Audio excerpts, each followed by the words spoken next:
नमस्कार, म डाक्टर रमेश दास।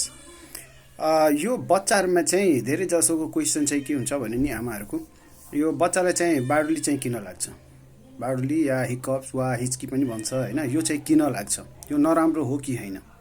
यो हेर्दाखेरि यो नर्मल रिफ्लेक्स नै हो है, बच्चाहरूको जुन हुन्छ नर्मल रिफ्लेक्स नै हो।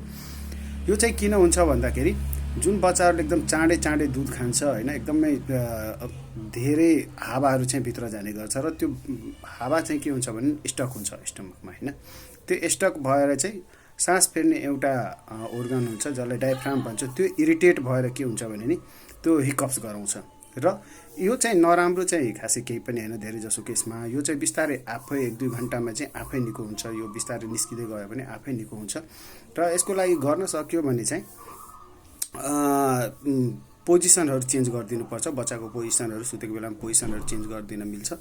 र मेन चाहिँ बर्फ गरायो भने चाहिँ त्यो हावा निस्कियो भने चाहिँ यो आफै निको हुँदो रहेछ।